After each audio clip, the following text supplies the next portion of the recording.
The size of buses. Some are full size, and some are just the opposite. And then there are those that are in between. Such was the case with the Albion Nimbus, a middling bus that was squarely in the middle. This is the story of the Albion Nimbus, the bus that wasn't so nimble. Hi, this is Jeffrey, and as we all know, there are buses that are full size, buses that are small size, like minibuses, and then there are buses that are in between. Now, one of those buses that were in between in the 1950s and 60s was the Albion Nimbus.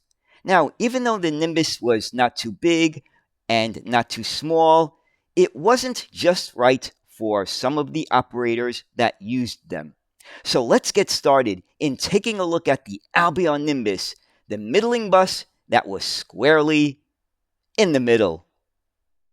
This is a story of a bus that was at best middling in performance and in between in size, a mid-sized bus, a Nimbus. The Albion Nimbus was an underfloor-engined, ultra-lightweight minibus or coach chassis with a 4-cylinder horizontal diesel engine and a gross vehicle weight of 6 tons. It was largely operated on light country bus duties and private hires. Operators who used it on heavy-duty bus routes found it not as strong or robust as they would have liked. It was the first Albion bus chassis to have a name that did not begin with the letter V. The design was revised twice and was produced from 1955 to 1965. The length of the Nimbus was generally 23 feet, although at least one operator stretched it several feet longer. They were equipped with either the Albion EN219 or EN250 diesel engine. Albion Motors had been taken over by Leyland Motors in 1951. After the merger, Albion were to concentrate on export models and lightweight chassis for the home market. With this in mind, Albion developed the E219 engine. It was launched in 1953 for the underfloor-engined Albion Claymore delivery truck. The Nimbus was unveiled at the 1955 Scottish Motor Show at Kelvin Hall, Glasgow. The vehicle on the show stand had an Alexander body with the EN219 and was an Albion demonstrator in Scottish Omnibus's livery. The versions of the Nimbus were: number 1, the MR9N.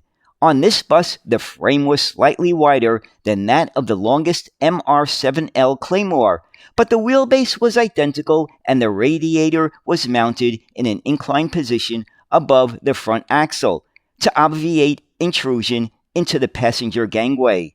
Number 2, the NS3N. In 1958, the Claymore range was revised with a lower specification and greater use of components already fabricated by other manufacturers in an attempt to reduce costs, and thus it was hoped to make the line profitable. Number 3, the NS3AN. In 1960, along with the rest of the Claymore range, the Nimbus was uprated, featuring heavier BMC axles and an Albion constant mesh gearbox with either 5 or 6 speeds. The following were purchases of the Nimbus. For the Scottish Bus Group fleets: Alexander, they had 5 MR9s and 10 NS3s. Highland, they had 6 MR9s. These were all coach versions. For the British Electric Traction Group, or BET, Devon General had 9, Maidstone and District 15, and Western Welsh 48. For the municipals, Wallasey 4, Southampton 3, Great Yarmouth 6, and Halifax 10. Approximately 7 independents also bought the Nimbus. Coachwork on the UK and Channel Island examples was by Alexander, Harrington, Plaxton, Reading, Scottish Omnibuses, Strackens, Wyman, and Willowbrook. One major export market for the type was Australia, and one independent operator there stretched their examples to 27 feet. The EN219 engine was a rush job, going from concept to production in a little over 2 years. The Claymore, and in particular the Nimbus, garnered a reputation for unreliability, resulting in unprofitable volumes being sold. The idea of a small one-man operation bus with the amenity of a full-size underfloor engine single-decker was appealing to certain customers, most notably the Scottish Bus Group, who also used Claymore units. If you are a real hardcore bus enthusiast, you may know the name Geoffrey Hilditch. He was one of the most well-known bus fleet general managers in the UK of the 20th century and was author of the fabulous books Looking at Buses and A Further Look at Buses. Hilditch had a very negative view of the Nimbus. He simply could not believe the flimsiness of its frame, with a chassis weighing only 2 tons, and was quite critical of it when it was displayed at the 1956 Earl's Court Motor Show. While serving as general manager at Great Yarmouth Corporation Transport, he was so unhappy with them that he had them quickly replaced with AEC Reliances.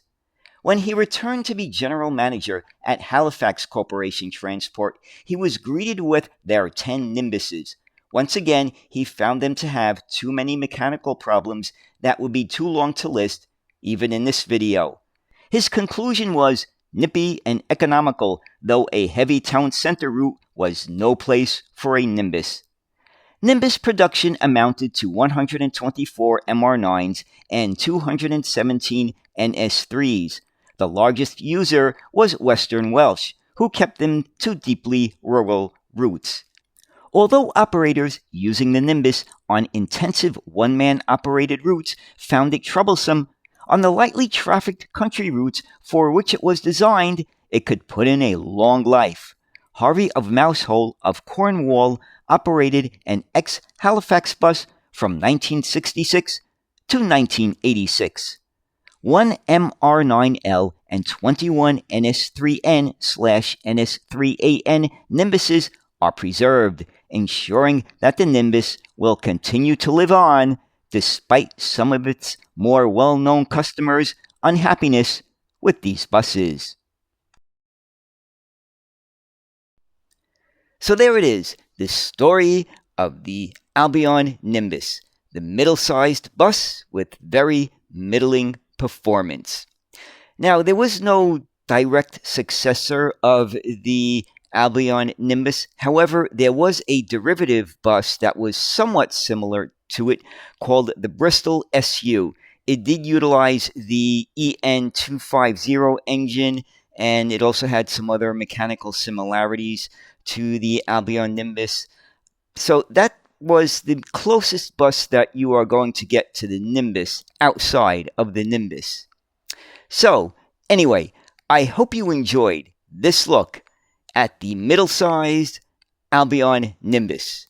And as always, thank you so much for watching, and have a great day. Bye.